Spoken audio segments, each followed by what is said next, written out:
have not been able to get back to her yet.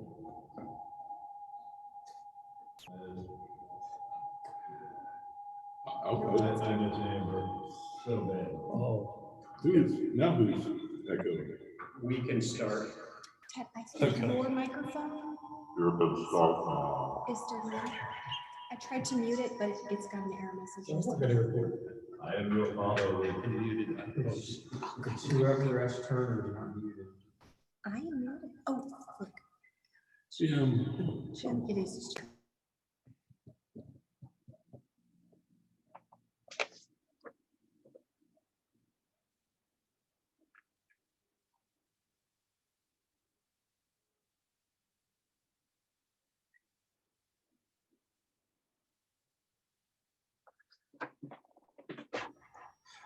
Good evening, everyone. I'd like to call the June 9th meeting of the Orange County Board of Supervisors to order.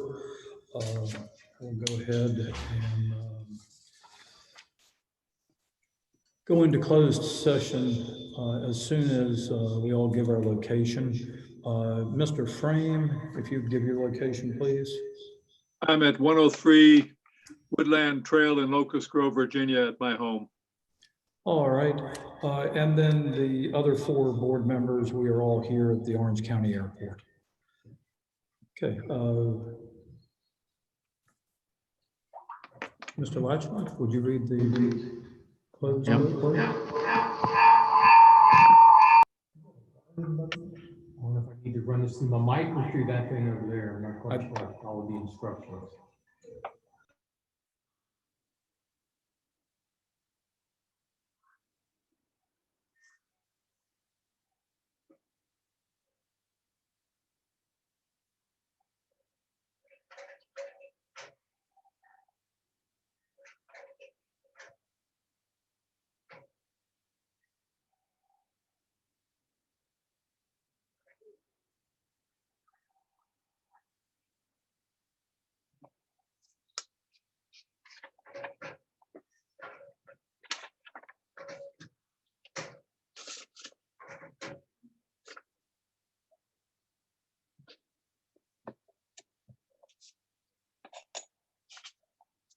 Enclosed.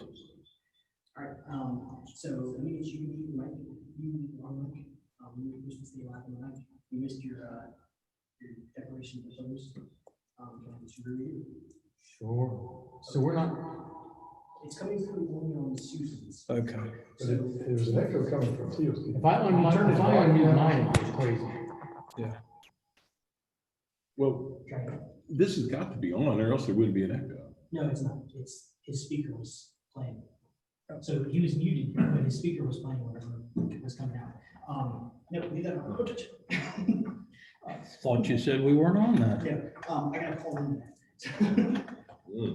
All right, so I need to unmute myself and do it again. No, unmute Susan's. Everything's coming. through Okay, we are Susan's. unmuted. So That's she's the picking microphone. your audio just fine. So All right. you just talk and you're good. Okay, you ready? Whereas the Board of Supervisors of Orange County desires to discuss in closed meeting the following matters: consultation with legal counsel employed or retained by the public body regarding specific legal matters requiring provision of legal advice by such counsel concerning monuments and streets. And whereas pursuant to section 2.23711A8 of the Code of Virginia, such discussion may occur in closed meeting. Now therefore be resolved that the Board of Supervisors of Orange County does hereby authorize discussion of 4 state matters in closed meeting. Need that as a motion. So Moved. All in favor? I. Aye. Passes unanimously. We're now enclosed. Okay.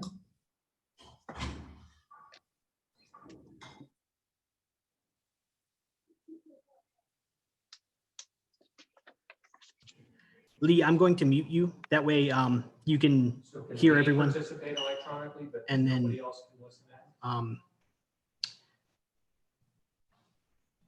that. you should be. Let me mute myself. Okay.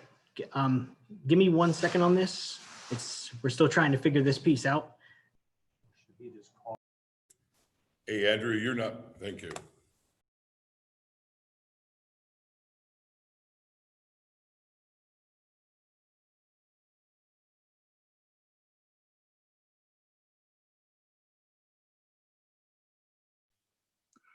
I'll unmute myself when I have something to say.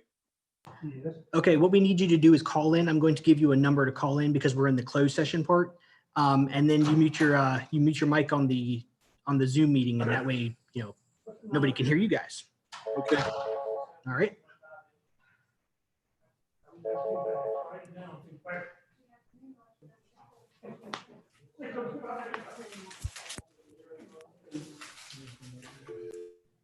You gonna give me a number? Yes, just 1 second.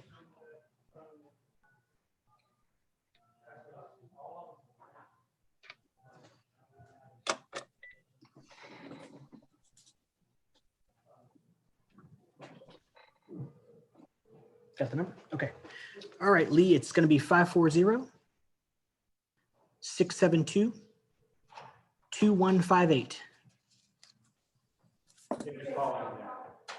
Oh, someone's calling you, actually. Jim is calling you.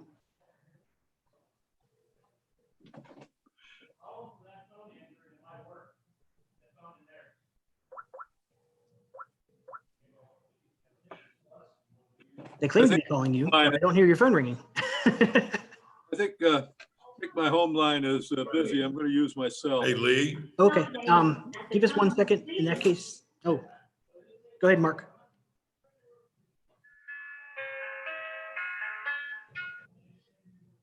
All right. Okay, so I'm gonna mute your Zoom meeting, and that way you guys can have this closed meeting. Okay, so everything's muted. I can't hear a thing except for me, so I'm gonna mute.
Thank you. All right. Lee needs to mute or something. Treasurer needs to.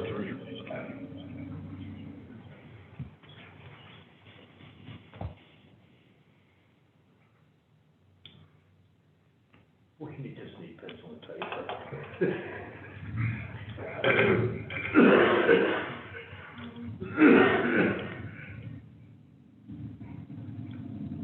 All right.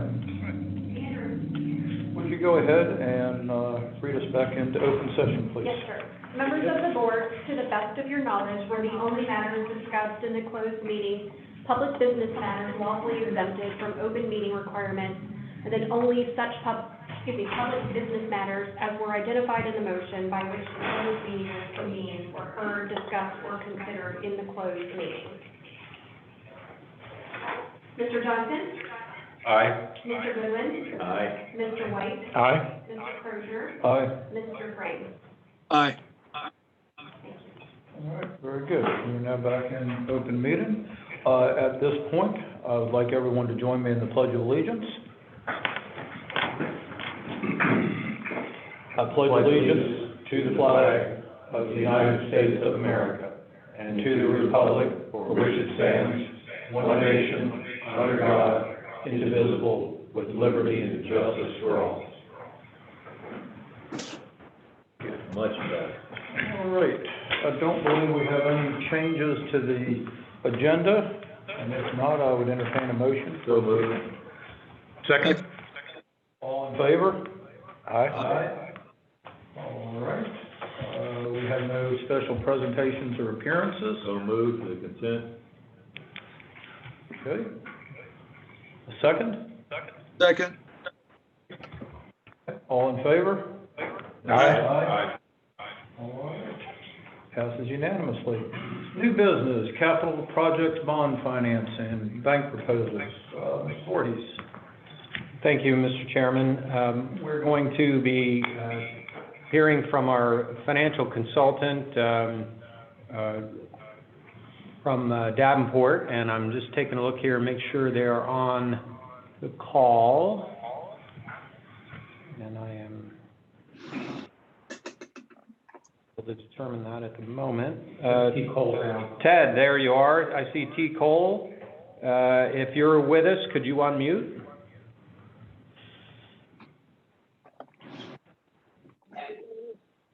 How about now? Can you hear me, Ted? Yes, we've got you loud and clear. Okay, great. Thank you. I'm here. Very good. So, board members, what we've got before you is a presentation from Ted Cole, from Davenport. And excuse me, Ted, for just a second, we're going to try and get this echo stopping. Frame and time. Mine's turned on. Mine still shows that it's, mine shows it's live.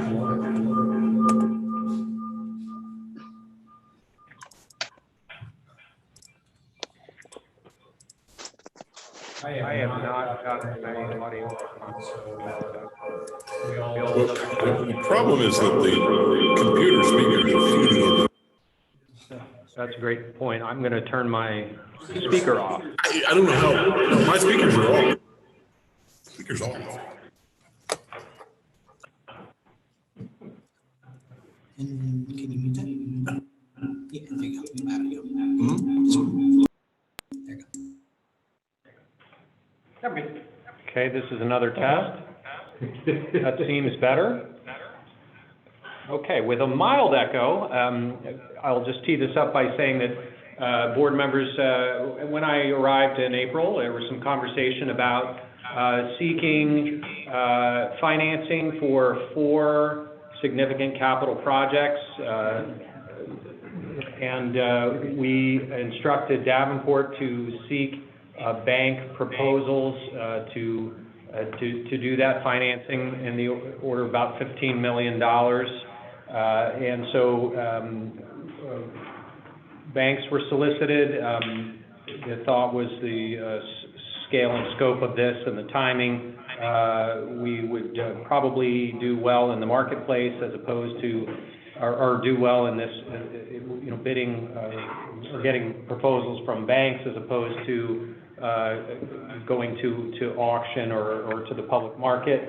And so Davenport did that for us, and so we've got some great proposals here to do that financing. We made one change in terms of the projects along the way, and that is to add in financing an ambulance chassis, which the board had previously approved for us to finance anyway, but through a different method.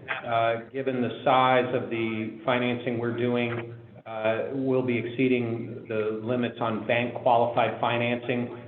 So to avoid some issues there, we'll merge that financing into this one, which makes it easier, and we don't run into those limits. And we're getting a really good proposal on the table, so we would recommend that we go ahead and fold that in. So with that introduction, I'd like to turn it over to Ted Cole to kind of walk you through the thinking on this financing, and we have a recommendation on how to move forward. Ted? Okay, great. Hopefully I'm coming through clearly without an echo. Appreciate being able to participate. And as the county administrator said, we've been working on this for some number of months. We have evolved. What you see on the screen in front of you all are the list of projects that we had contemplated that we put in front of the banks for financing. We have broken it into a few different maturities. We're looking at doing the ambulance chassis over a 3-year period, the landfill expansion over about 7 years, given its expected useful life, the Bluebell building and the Gordon Barber Elementary School over 15 or 20 years. We asked for both 15 and 20-year proposals. And the broadband is going to be somewhere between 7, 8, or 10 years. The caveat there is that that would need to be done on a taxable basis as opposed to tax exempt, because we have some private use activity going on by the nature of the broadband business. Nothing unique to Orange County. It's just the way these things get looked at by IRS tax exempt regulations. And bond counsel for the county has advised that given what the broadband project is, that we should do that taxable. And we're going to try to make that as short a period as possible so we can pay it off more quickly at the taxable rate, whereas everything else is eligible for tax-exempt financing. So when we pushed all of that together, plus a placeholder for cost of issuance and contingency, we're at about $15,225,000. So that's kind of our expected size or borrowing amount. I think our approvals maybe are for a little bit higher than that, 15.5, just to provide cushion if we need it. But at the end of the day, we're only going to borrow what we need, and based on current estimates, I would expect it to be around 15.225. We had looked at a number of different scenarios. The county has a very detailed and specific debt budgeting process, certain revenues that are being budgeted every year for debt service, some accumulated dollars that you all have saved over a number of years above and beyond your fund balance targets. And so we ended up landing on 3 different options that we requested the banks consider, and we've defined those very simply at the bottom of this page. The long and short of it is option 1 is essentially a 15-year loan. Option 2 is a 20-year loan. And option 3, we go back to 15 years, but we do a little bit of debt structuring in the first few years to try to make this borrowing fit a little bit better into the county's existing debt profile, because you do have some debt that's paying down in the next few years, and allowing us to minimize the use of reserves. So a couple of things going into the next couple of pages is this borrowing lines up and it fits within the county's debt budgeting practices such that there's no new revenues needed to be identified to repay the debt. There's no tax impact associated with this. given how you budget. So works within the confines of your debt budget, and it also works within the limits of your debt policies. Okay? Any questions on page 1? No. I don't know who has control of the screen. Maybe we could go to the next page. There we go. We sent the RFP out to a number of banks. We reached out to many of them.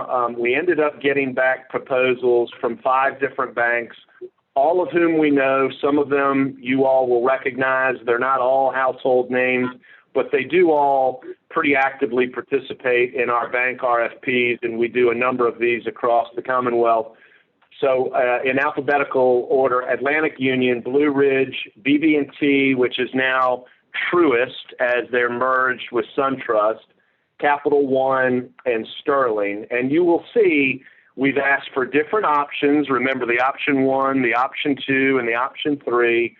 And some of those had taxable components. And you can kind of see we got a mixed bag from the banks. Some of them bid on some of the options, not on others. Their rates, which is pretty typical, can vary a fair amount from the high to the low. That is not uncommon. We talk a little bit about their prepayment language. Ideally, we get as much flexibility to prepay the loan in the future as possible. Some of them have more flexibility on prepayment than others.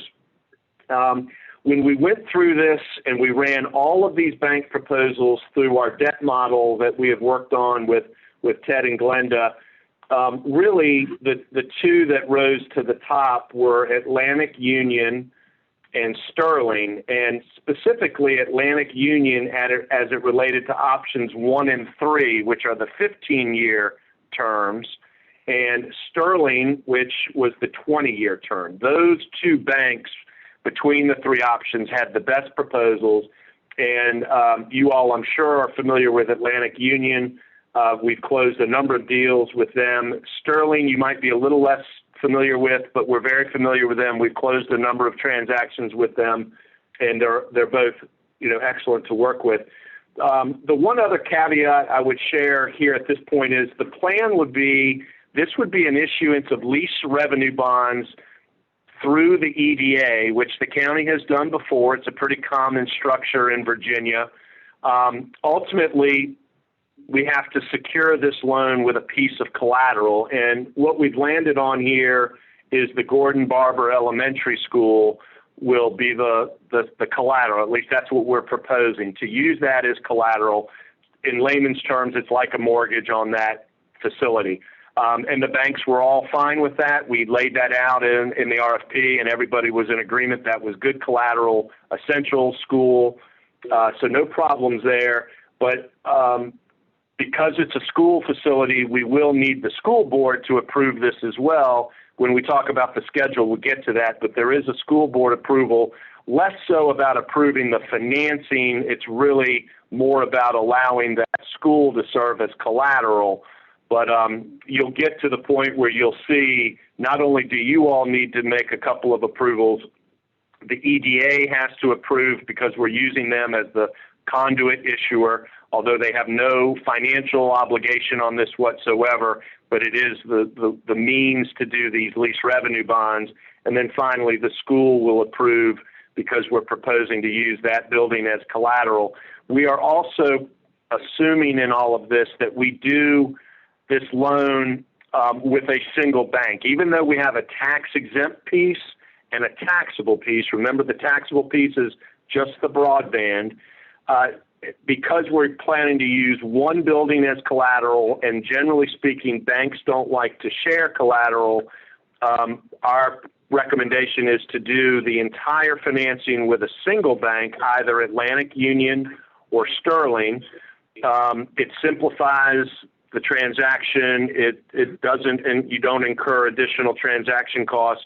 And practically speaking, having one bank with one piece of collateral is just going to be it's going to be more feasible than trying to ask the banks to share collateral or bring in some other building to satisfy the second bank. So what I'm saying here is sort of memorialized at the bottom of page 2. We're going to focus on Atlantic Union and Sterling and assume that whatever borrowing we do will be done with a single lender. Any questions on that? Okay, go to the next page. Don't mind. Okay, so here is where we laid out the options. Option 1, if you remember, 15-year. And what you'll see, option 1 is in the dark blue. It's under columns B, C, and D. We've set these up side by side so they're easily comparable. We give you all of the pertinent dates. We're talking about closing this loan in early July. We're talking about making our first interest payment on November 1, our first principal on November 1 of 21. So interest in 20, the budget you've worked on, and that all works in the budget. First principal would be about a year after closing, a little more than a year. And in this case, the final payment would be made in 2035. Under column B, we're showing you the tax-exempt part of the borrowing for those projects that were eligible. And under column C, we're showing the taxable piece for the broadband. And then under column D, we're pushing them together.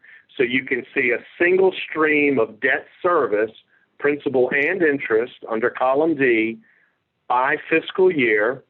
And you'll see that it's essentially level after year 1 at, I'm going to round up slightly, $1.2 million a year.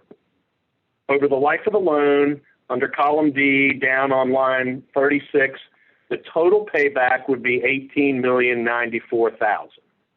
And in order to make that work within your debt budgeting practices, you go down to the bottom of column D, we need to use over the course of 3 years about 1.1, almost 1.2 million of reserves.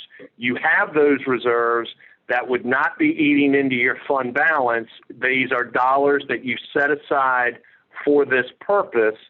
But it would be about $1.1 million, $1.2 million that would need to be used over that 3-year period. So it works. No tax impact. Round up 18.1 million of total payments over the life of the loan. You go to the middle of the page, the light blue columns E, F, and G. Those are the pieces in the aggregate of option 2. The big difference is we're going an extra 5 years on the tax-exempt portion. We would be doing this one with Sterling because they had the best proposal for option 2. And you can see the payments under column G is about a little over $1 million a year. So we got a slightly lower annual payment, but we've got an extra 5 years. It's a total payback under column G would be about $20.6 million. About $2.5 million more than option 1, again, largely because it's going an extra 5 years. And we would also need to use some reserves to budget for that option to the tune of about $940,000. So again, they both work within your budget. They both work within your debt policies, no tax increase, but it's kind of a trade-off between a slightly lower annual payment, but a longer amortization with more interest expense. And then finally, our option 3, where we've shortened it back up to 15 years. We still have the 2 pieces, tax exempt and taxable, but you'll see under column J in the far right, the total debt service by fiscal year. We're kind of growing into it for the first 3 years, and then we levelize at about $1.3 million a year. We pay it off in 15. The total payback is $18.3 million. So compared to option 1, we've got about an extra $250,000 of interest. But in terms of the use of reserves, we only need to use about $84,000 of reserves versus almost $1.2 million. So we've structured it a little bit for the first 3 or 4 years. It's still paid off in 15 years, a little bit of extra interest compared to option 1, still pretty significant savings over option 2. And by structuring it for those first few years, we're going to be able to minimize how much of those reserves you all would use. And when I talk about the reserves, you've got about $2.5 million that has been set aside that's over and above your fund balance that is eligible to be used in this way. So $2.5 million, under option 1, we're using about $1.2 million of it.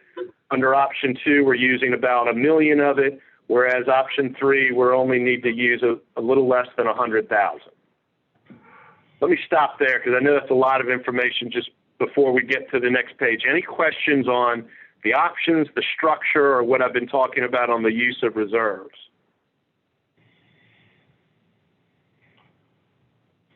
Good. Seems pretty clear to me. Okay. All right, good. All right, well then let's go to page 4. If this is something you all want to proceed with, McGuire Woods has drafted a resolution for your consideration. Our recommendation, and we spent a decent amount of time with your staff and bond counsel looking at all these options, looking at the debt budget, and where we landed on this was option 3 with Atlantic Union Bank. Couple of key takeaways. They had the best option for option 3. It allowed us to use the least amount of those reserves, the $2.5 million. They have no bank fees, and if they have an attorney representing them, they're going to cover the cost of that. And they also have provided complete flexibility in the future with regard to prepayment. So their loan, when we close it, can be prepaid in whole or in part at any time without penalty. So you can't have better flexibility. In this type of financing, when we close, we take all of the money, and that money starts to accrue interest. We have a debt service schedule that we will follow, and you spend the money as you're ready to spend it on the various projects. And this has been set up in a way that with bond counsel where you've got a lot of latitude. If one project comes in a little bit higher or a little bit lower than the estimates, we can move those dollars around to cover a cost elsewhere in the capital program. So you've got a lot of latitude there to manage these funds. The requirements in terms of getting to a closing would be for you all to consider awarding the financing to a bank, and if you follow our recommendation, it would be Atlantic Union option 3, and you would be directing us to move forward in that regard.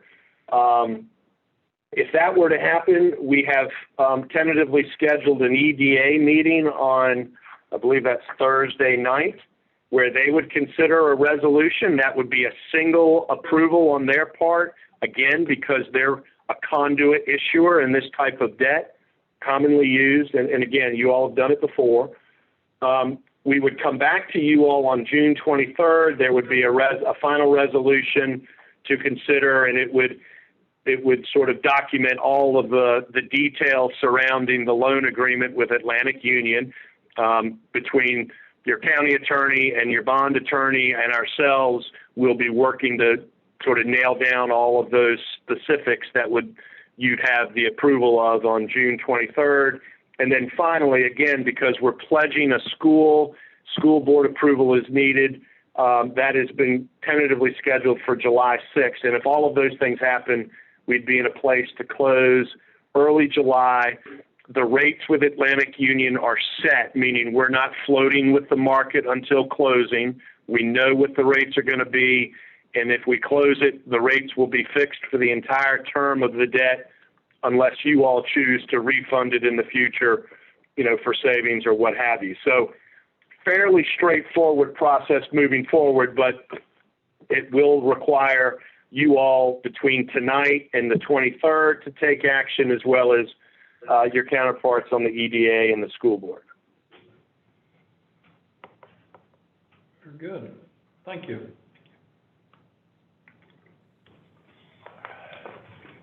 So any questions for staff or for Ted? Very good presentation, Ted. Very clear and concise.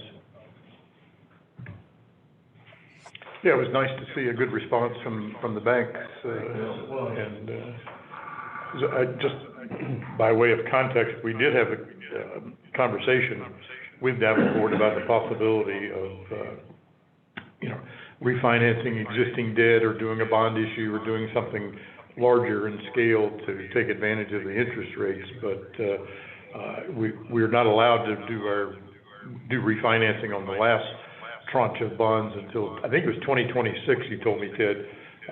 And so that, again, drove us to more of a standalone borrowing just to cover these current needs.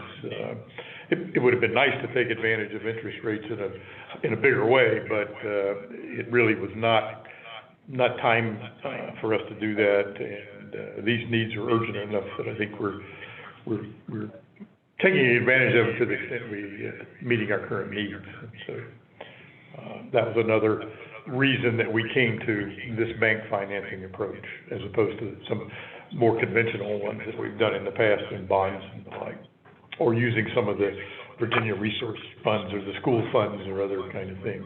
Those were all considered, but this, partly because of the interest rate climate, I guess among other things, Ted, drove us to this option. Yeah, that's right. I think we could have considered, and we did, using some of the state programs. Virginia Public School Authority could have handled some of the projects. Virginia Resources Authority could have handled others. VPSA does it twice a year. VRA does their sale 3 times a year. So we would be looking at, trying to fit into 2 different bond programs that are still at least a few months off. So this was a streamlined approach in that one bank can lend for everything and you all control the schedule rather than fitting into those bond programs. And we were very pleased with not only the breadth of participation on the banks, but the rates. I mean, we do a number of these bank proposals, and these were really good rates with the upside on Atlantic Union that you have no limitations in the future to refund the debt or pay it off as things evolve. Absolutely. All right. Thank you very much. Thanks, Ted.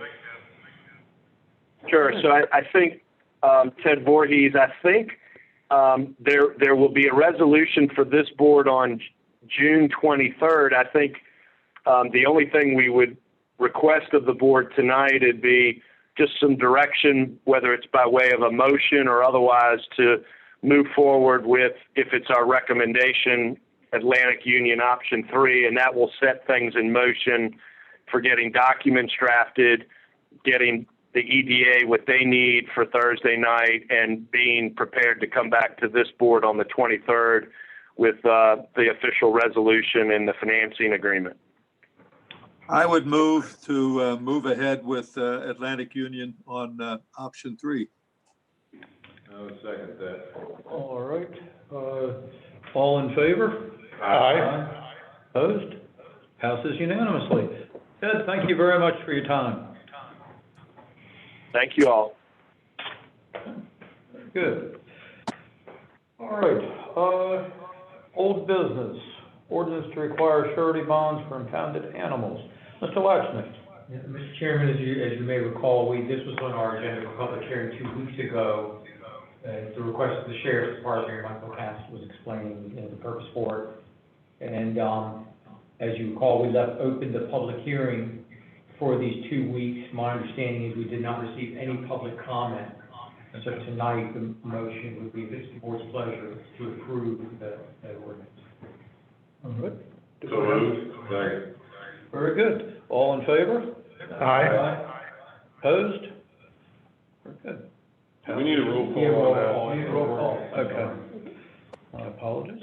Mr. Frame? Aye. Mr. Johnson? Aye. Mr. Crozier? Aye. Mr. Goodwin? Aye. And Mr. White? Aye. You know the same way? Yes, it's nice when that happens. Same All result. right. Yes. Next on the agenda is a grant application for Airport Runway 26, obstruction removal, construction. Mr. Hildebrand, are you there? Yes, sir, Mr. Chairman. Can you hear me okay? Yes, indeed. So what I have in front of you tonight, if you recall, at the last meeting, I presented to the board a request to go after a grant with a design piece of the obstruction removal and then to reimburse our previous costs for navigation easement acquisition. And the board authorized moving forward with that. So since the last meeting, started having conversations with our consultant about the actual construction piece of that. My hope was to move right along with that right after the design is complete.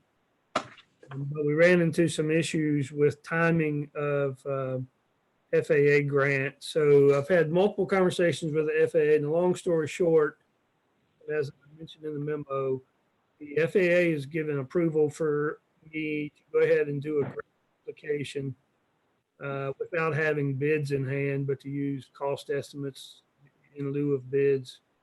And the truth of the matter is there may or may not be funds available in this federal fiscal year, but if we don't do a grant application and the funds become available, we can't capture them. So what I'm asking the board tonight is your approval for me to go ahead and do a grant application for the construction piece of that. And if we to secure the money, then I'll come back to the board to talk about putting the project on the street and then accepting the low bidder at that time. Make that motion. Very good. All right, we have a motion. Second. Have a second. Any discussion? All in favor? Aye. Passes unanimously. Thank you. Thank you very much. All right, Department Director, Constitutional Officer reports. We have none, correct? That's correct. Okay. Mr. Latchney? No report, Mr. Chairman. Okay. County Administrator's report. Ms. Voorhees? Thank you, Mr. Chairman. I just want to touch on one item tonight, and that's just to update the board a little bit on the CARES Act funding. We are slated to receive $3.2 million from the CARES Act via the state, and then we'll be providing a portion of that based on population to the two towns. We plan to go ahead and provide them a lump sum amount after they enter into an agreement with us that essentially says they'll be on the hook if they have any disqualified spending. They'll have to refund us because we're on the hook with the state that if anything's disqualified, we have to refund it. So we'd initially thought we might do it where they submit invoices and then we do it on a reimbursement basis. They've countered with a thought of, hey, can't we get it all? And after kind of reviewing the way of giving them a subrecipient agreement, I think we're comfortable that we could do it that way. So look for that to come to the board probably in July, unless we can get it together for the next meeting in June. Then comes the issue of what are we going to spend the remaining funds on. So this is a very comprehensive funding source, but there's also a lot of mixed messages in the guidance. And so a lot of jurisdictions have been struggling over the last several weeks trying to figure out what's eligible and what's not eligible. One of the things that we struggled with initially, and we're still wondering about it, is there was a very broad section of language saying that the presumption is that you can fund any of your public safety folks, that they're just blanket considered, eligible. So as you can imagine, paying for all of our sheriff's deputies, EMS, and what have you during the pandemic, that'd be a pretty sizable, number. Later in the guidance, it is very clear that they say, but you can't pay for anything that was in your budget ahead of time. Now, there was no supplanting. So those are just absolutely across purposes and are all across the country. Everyone's asking this question over and over again, saying, what did you really mean? We had taken the position that the intent is probably that we not pay for the first responders if they were in the budget, but really that we only paid for additional first responders, hiring more people, paying overtime, part-timers, or even things like a school resource officer who was repurposed to serve in a COVID response role because they're not in the schools. That seemed like a logical thought model on how that might work. Well, we just come to get guidance this week, yesterday, actually, from our auditors from some meetings where the guidance seems to be heading to the idea of, no, go ahead and pay your first responders. So, we're sort of struggling with that because, that kind of guidance has been issued in the past in a FEMA context, and then people change their mind and then you're kind of stuck. The difference there is you're in a reimbursement mode. Here, we'd be putting the money out and have to then claw it back and send it back to the feds as opposed to just not getting it reimbursed in the first place. So I'm a little nervous about that guidance. That's why I just wanted to give you that example, because that would be our biggest cost of why we're struggling with this.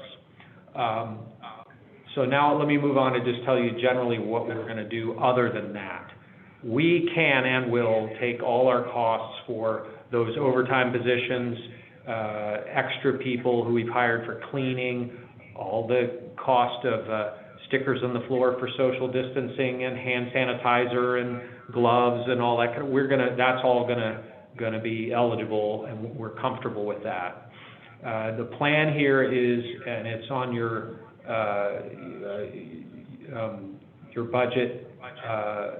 The appropriation that happened at the last meeting for this budget amendment is to set in place a project ordinance for the CARES Act, so we can now unload from the current fiscal year those identified costs out of the operating budget, put them in that project, and then that'll bring your current fiscal year budget in well below budget limits, and then any savings goes to fund balance.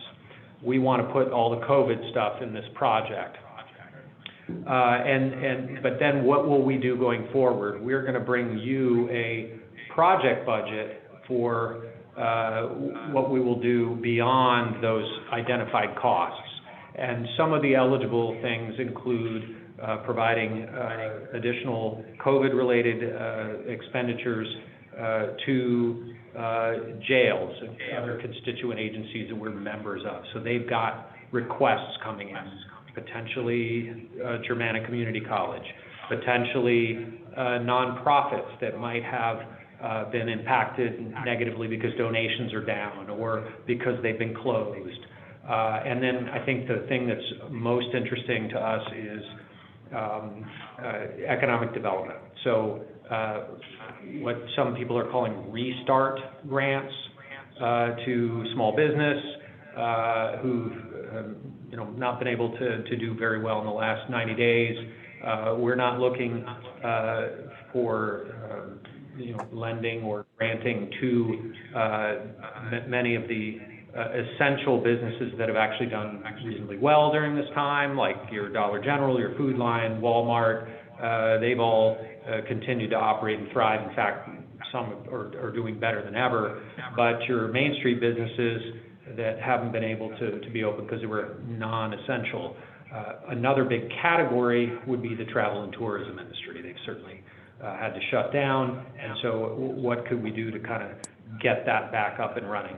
And then I did also get a request from social services to think about our daycare providers, some of whom had to shut down, and we want to make sure that we have quality daycare, so those, particularly those that are licensed, that we want to make sure that they stay in business, and there may be an opportunity to help them a little bit with ones who maybe need to pay utilities or rent.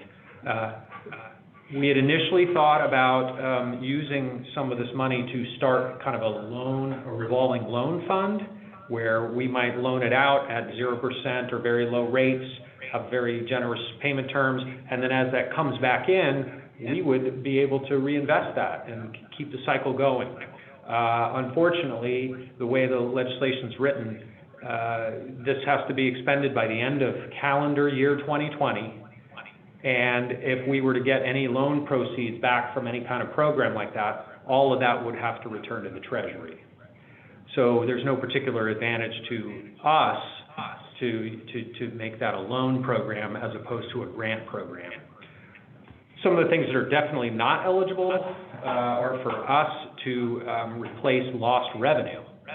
Now, the good news is communities such as ours are not seeing big revenue declines. Most of our revenue is driven by property tax as opposed to consumption taxes. So bigger cities that maybe rely a lot on meals tax or sales tax may be impacted. Some communities get income taxes. It's not common in Virginia, or it's not really didn't happen at all in Virginia. That's a state issue, not a local issue. So we're not probably faced with that, but that's not something that can be paid for with this. So the flip side of that, though, is if your businesses stay in business, then they're in position to pay their taxes. So in a way, making sure that we provide some assistance to help folks stand back up again could be a way to mitigate revenue loss. So I'm just giving you that general orientation to let you know that coming up in the next month or so, we'll be presenting a project budget for expenditures of the CARES Act funds, and that we do believe that even after we pay everything that we've tallied up, whether we do or do not include our first responders, that's the biggest question we have. We will still have money left over to do some sort of economic development grant program, a restart program. Our thought is that there's an organization called CIC based in Charlottesville, and they're servicing loan programs in Albemarle, Fluvanna. They're talking with Greene and Culpeper. They seem to be capable of servicing these kinds of applications, and we're having conversations with them so that we're not having to kind of take that on. No economic development staff, except for what Susan's able to add to her daily routine on top of adding her acting chief deputy clerk. So no problem. We're going to get her a cot and just have her stay in the office. So basically, I just wanted to lay that out for the board and have kind of a temperature check with y'all to make sure you're comfortable that we're kind of putting together this notion of a restart grant program for Orange County businesses. They could potentially use it for utilities or get their payroll started, or maybe inventory or advertising in the tourism side. We're trying to make it kind of very minimal application. We want them to be an actual business and not just invent themselves at the last minute to try to get $1,000 out of us. But that's why we want to have a group that's been doing these kind of loans take the applications. That's kind of the direction we're headed, and if y'all have feedback on whether we should or shouldn't do this, we're here to listen. Question for you, other than reassurance from, I guess it's our own auditors, about being able to use this for the first responders, is there a process that's developing or evolving that will give us some more clarity or more assurance or more comfort, whatever? They've ordered extra darts. I mean, is that always going to be an unknown? Yeah, The federal government. Well, that's right. I hesitated to even ask the obvious. I have only one request. We get a nice My Pillow topper for Susan if she's. She should at least be comfortable. One thing, I've had my meeting with the auditors today, and the only thing out of that entire presentation I'd like a little more definitive is the money going to the towns. More than, so that we don't get caught up if they don't use it for what is determined to be appropriate, that we don't get caught up in that. That was something that was apparently reinforced to the auditors, and they had that discussion with me today. And so to that end, the board will have the opportunity to see and approve the agreement with the towns that specifies their obligations to comply and their obligations to refund money should they be determined that they have ineligible expenses. Ted, how will the towns, how will the paperwork go in terms of if they spend it on Project X, somebody's got to approve Project X, will that go directly from the towns to the state, or will that go to the towns to Orange County and then to the state? Right, and so because this is a national program, we are used to having more approvals, but because there's this effort to push money to pretty much every jurisdiction nationally, the guidance from the federal government is nobody's going to be approving this on the front end. So they're trying to put out the guidance that says, here's what... No, I mean after they spend it. That's right. It would be audits, your normal annual audit, and having somebody determine something's ineligible, and then it's anyone's guess as to whether there is some federal clawback administrative action, because we've never been here before. When we do FEMA grants, there is a post-event review process, and we expect a FEMA audit to happen. If I were the federal government, I would do something similar, but we have not heard that they will plan to do that. So they're kind of making it up as they go. Whether they're expecting the state or the independent auditors to file some sort of reports, we just don't know. They haven't provided that level of guidance. And that's what the auditors do. Massive project if feds are trying to do this as compared to FEMA where you've got specific. This is the whole country. I don't know how they can do that. The auditors apparently, between yesterday and today, got more work, that a whole lot of it is going to fall on the auditors. So they'll probably have to file some additional paperwork with OMB or something like that. That's exactly what they said. So the auditors are being put in the position of a CPA, essentially, to apply, the CPA has to apply the tax code, and the auditors are going to have to. I've got a couple of questions for you, Ted, in terms of would the nursing home being as part of the County Health Commission, would they be eligible for some of these funds? Yeah, yes. And I'm thinking of Lake of the Woods Restaurant, which pays meals taxes. Right. I think any restaurant might fall into our sort of hospitality restart program. Okay. And so we're trying to think about how we size that. I mean, is it useful to us to have, and this is just by way of example, 10 grants of $10,000 gets us to $100,000, or 100 grants of $1,000 gets us to the same thing, same cost, but how many businesses do we have and what level of support do they need? And so we want to size that correctly, and your feedback is certainly appreciated. What we're going to try and do is kind of total up all the known businesses we have and try to make some sort of assessment of what scope and scale do we want to be at, and make a recommendation to you. Right, very good. Any other questions for, thank you. All right, for comment. I do have one item, Mr. Chairman. It relates to broadband. And I put it in the context of board comment because we're probably all gonna hear, either questions or concerns or, other input from constituents.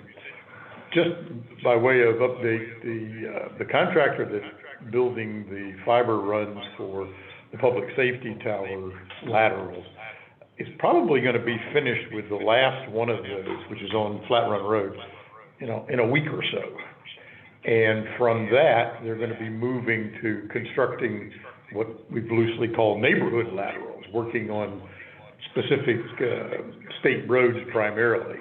In some cases, there have been crews out already doing surveys and staking out routes and getting ready to apply for VDOT permits. So the point of this is there is visible activity that's now going to migrate into several neighborhoods, essentially starting from the from the western part of the county and moving east. There's a couple of crews and they're just gonna work sequentially. So you're gonna get questions about what the heck's going on, why aren't they doing my street, they did my neighbor's street, and all these kind of things. We're working on a plan to how this gets rolled out and phased, that we're gonna have a meeting at some point very, very soon to talk about that and see what some of the options are and things. But just wanted to give you a heads up that activity is underway. You're probably gonna hear about it in the grocery store or wherever. There will be, I think the goal is probably to have a plan that we can start discussing publicly over the next month or couple of months maybe, so people will be able to answer the question somewhat for themselves. When is my street or my neighborhood gonna be included in the process? The goal, as we've said all along, is essentially universal availability, but it's not flipping a single switch and then everybody is happy. This has to be built, physically built, and so it takes some time. And I just wanted to give you, because there's gonna be activity in our various districts and neighborhoods, I wanted to give you a heads up that is going on, and you will probably be asked about it. And just, I think, to make clear, this is not gonna be a situation where we start in one spot and just build out from there, so that people on the other end of the county have to wait there's going to be various phases. We're gonna build out to a certain point in a given area, and then we'll be moving to a different area and building out to a certain point. There's various reasons for that. It's not random. We do have good reasons. It's not real easy to explain it sometimes in 15 seconds or less. But we've got the backbone there, and we're gonna be building out from that backbone in multiple places across the county. And so, hopefully I'm hoping sometime in July, we'll be able to bring, the broadband committee will be able to bring back either to the board of supervisors or the broadband authority, in a meeting, and sort of be able to lay the whole plan out so that, all the members can see it and all the public can see it.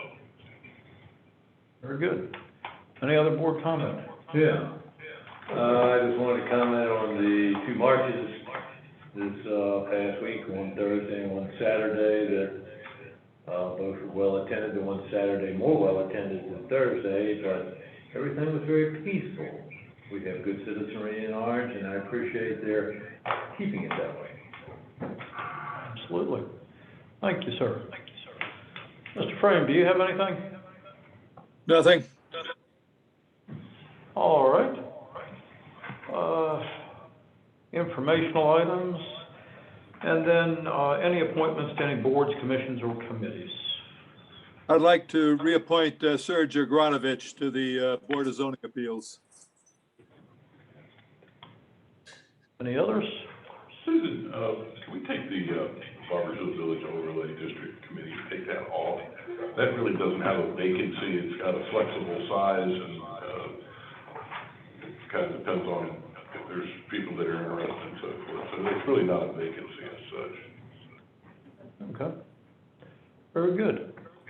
If there's nothing else, is everyone in favor of both that reappointment and removing the Barboursville overlay to a separate thing. Aye? Aye. Aye. I was just following in your footsteps, sir. All right, passes unanimously. On the calendar, the only thing we need to do is cancel the public hearing for SUP 20-01, scheduled for June 23rd. That was Mid-Atlantic Pyrotechnic. So moved. There's been a lot of fireworks there. Yes, yes. All right, so we removed that. And 3 minutes, and we will be going into our public hearings. So we will take a short recess. Good timing. Of course, maybe Supervisor Johnson would like to tell us another joke or two while we're waiting. Yeah.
Very good.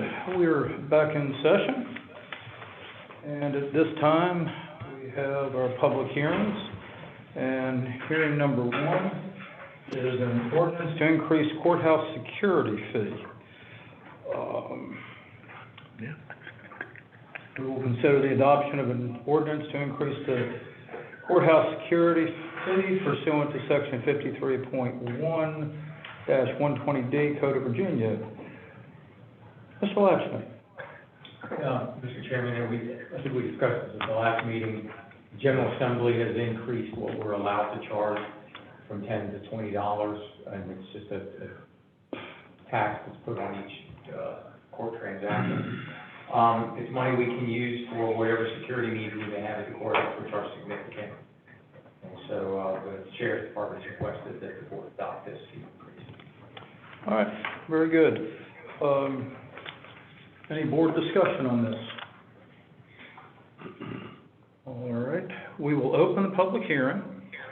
And because this meeting is being conducted remotely, there is no opportunity for physical public access to the meeting and no opportunity for public comment. However, all interested persons are invited to submit written comments for the board's consideration. Written comments may be submitted by mail. Attention, Susan Turner, P.O. Box 111, Orange, Virginia, 22960, or by email to sturner@orangecountyva.gov and must be received by 5 p.m. on Monday, June 22nd, 2020. Board intends to close the public hearing and consider this matter at its regular meeting on Tuesday, June 23rd, 2020, after receiving any written comments. All written comments will be read during the meeting on June 23rd, 2020, and entered into the meeting minutes. All right. Moving right along to our second public hearing is an easement to Rappahannock Electric Cooperative. Board of Supervisors will consider the conveyance of an underground, I'm sorry, I lost my place here.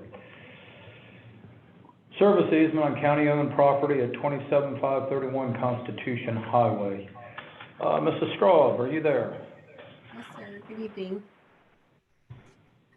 This Good evening. easement is for Rappahannock Electric Cooperative, and this is this was requested by the broadband program manager for part of the intersection on this property. However, the county owns the property, so the county would be the agency that would grant the easement. And I believe Mr. Foster is available this evening if you have any questions about the equipment that would be housed on this property that needs the electric connection.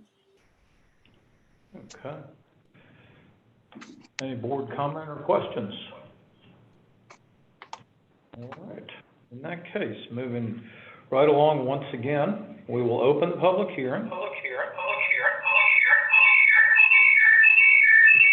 That worked really well, didn't it?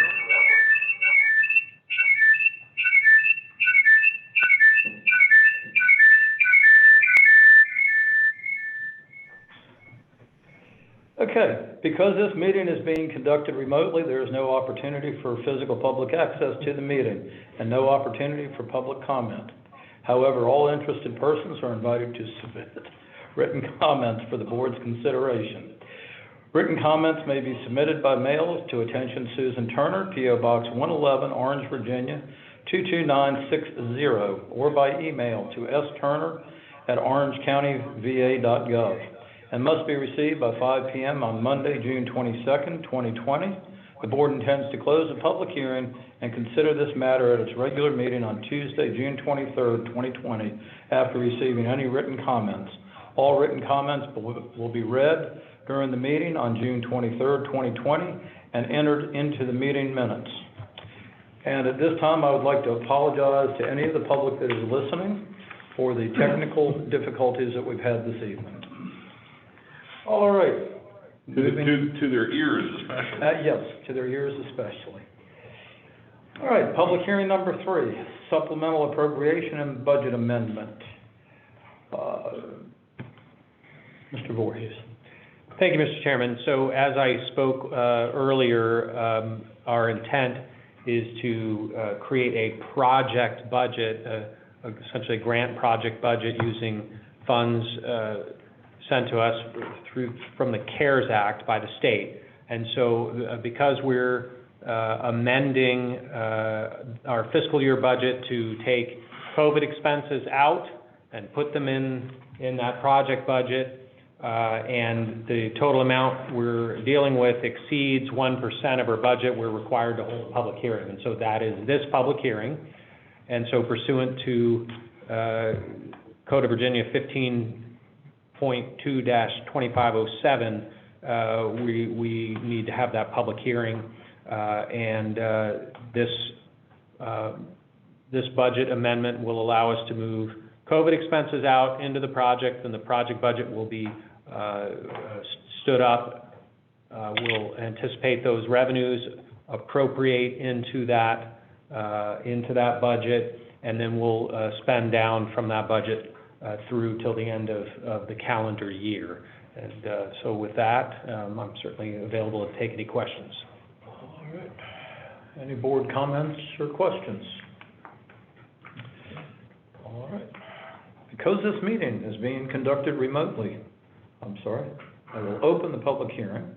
And because this meeting is being conducted remotely, there is no opportunity for physical public access to the meeting and no opportunity for public comment. However, all interested persons are invited to submit written comments for the board's consideration. Written comments may be submitted by mail to Susan Turner, P.O. Box 111, Orange, Virginia 22960, or by email to sturner@orangecountyva.gov, and must be received by 5 p.m. on Monday, June 22nd, 2020. The board intends to close the public hearing and consider this matter at its regular meeting on Tuesday, June 23rd, 2020, after receiving any written comments. All written comments will be read during the meeting on June 23rd, 2020, and entered into the meeting minutes. I would entertain a motion to adjourn. So moved. Second. All in favor? Aye. We are adjourned.